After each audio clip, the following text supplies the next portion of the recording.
এখন সবার বিয়ে শাদী হয়ে গেছে এখানে বেশিরভাগ মেয়েদের। আর একটাই আশা যে স্কুল লাইফ এনজয় করতে পারি নাই, তার উপরে এখন বান্ধবী টান্ধবীও কেউ নাই যে যাই একটু আড্ডা সাড্ডা দিব, ঘুরবো, এদিক ওদিকে যাবো।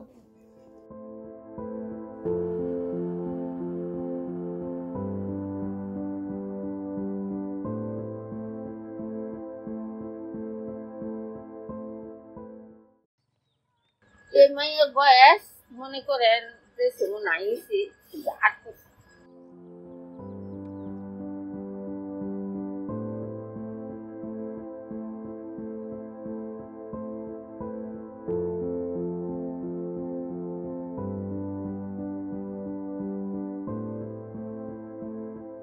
ছোটবেলায় এইসব জায়গায় আমি অনেক খেলাধুলা করছি, দৌড়াদৌড়ি করছি, এই জন্য আরো আমার চিনতে বেশি সুবিধা হয়েছে।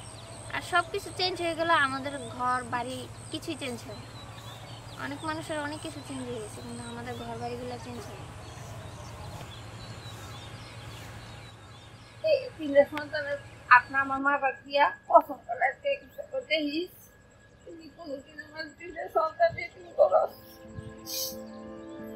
এরকম কি করিস আল্লাহ কাছে কেমন আমি আল্লাহ তোমার রূপে আটকাই এই কথা কইছি পর আল্লাহ এই মায়ের লাগি এই এত অন্ধ হয়েছি কি কারণে জানে? এই কষ্ট করে মায়া বহল হয়েছে, মেয়ে আমার সামনে নাই। আমি তো আশাই ছেড়ে দিয়েছিলাম যে আমার লাইফে আমি আর কখনো আমার ফ্যামিলি ফিরে পাবো। তারপরও অনেক মনের একটা আক্ষেপ ছিল যে মৃত্যুর আগে অন্তত একবার আমার ফ্যামিলির মানুষদের এক নজর দেখার। আমি তো মনে করছিলাম আমার আম্মু হয়তো বা নাই, কারণ আমি হারায় যাওয়ার পরে ওই শোকটার থেকে যে আম্মু উঠতে পারবে এটা আমি কখনো ভাবিনি। যাক আল্লাহর রহমতে আম্মু বেঁচে আছে, এটাই আমার বেশি ইয়া। না হলে আজকে যদি আমার মা বেঁচে না থাকতো তাহলে হয়তো বা আমার এখানে আসাটা অসম্ভব হতো না। দিয়েছে বলে যে হেরি কি অত্যাচার করছে এটা ওই অনেক হুনা বাবারে অনেক আমি আর ওই এই শিখে ওই ভাবতেছি।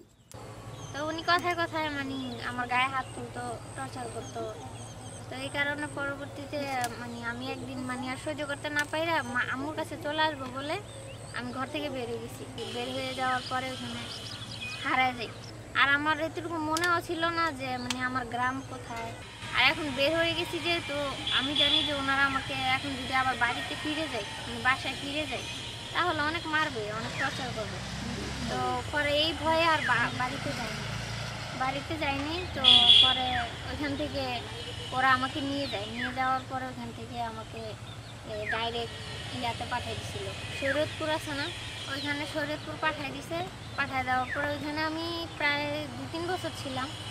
থাকার পরে ওইখানে ভালোই দিনকাল গেছিল, বাট পরবর্তীতে ওইখান থেকে আমাকে একটা লোকে মানে আজে বাজে বুঝাইয়া যে চট্টগ্রাম নিয়ে যাব, ওইখানে তোকে ঘুরাবো, তোকে লেখাপড়া করাবো, এই করবো সেই করবো, এগুলো বলে আমাকে চট্টগ্রাম নিয়ে গেছিল।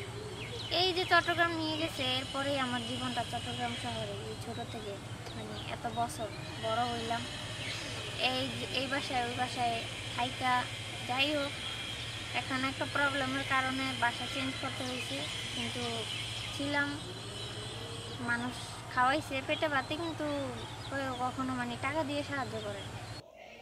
লাইফে অনেকের জন্য অনেক কিছু করছি, মানুষের জন্য অনেক কষ্ট করছি, সারা জীবন মানুষের মানে মন খুশি করার জন্য অনেক কষ্ট করছি, কিন্তু এখন ফ্যামিলির জন্য কিছু করার ইচ্ছা আছে। এটার আগে আমি বিয়ে করবো না। যদি এটা কিছু হইলেও করতে পারি তাহলেও আমার মনটা অনেক শান্ত হবে, ভালো লাগবে আমার।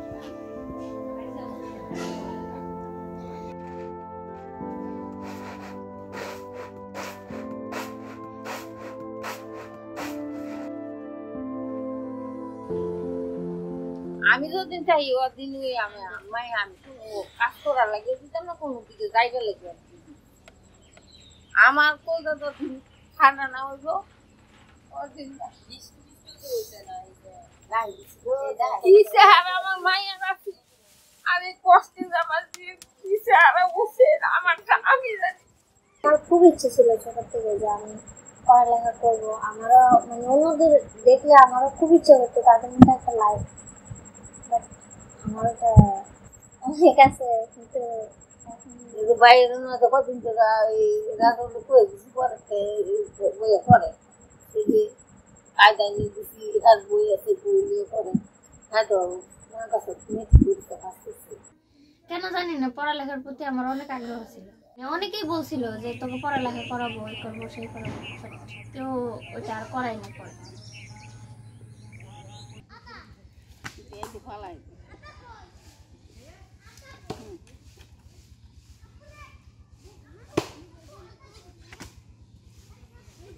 এই জীবিত করতে বাপ কি জিনিস একদিন কল্পনা করতে আসতে বুঝতে দিছি, কোনো জিনিসের অভাব দিছি না এসব সবাইকে আমি অনেক চেষ্টা করছিলাম বলতে, যে বলছিও যে আমার জন্ম নিবন্ধন কার্ড বানায় দেওয়ার জন্য, বাট কেউ এই রিস্কটা নেয়নি। কাকমাত করতেছি না মনে করেন বাবা শুরু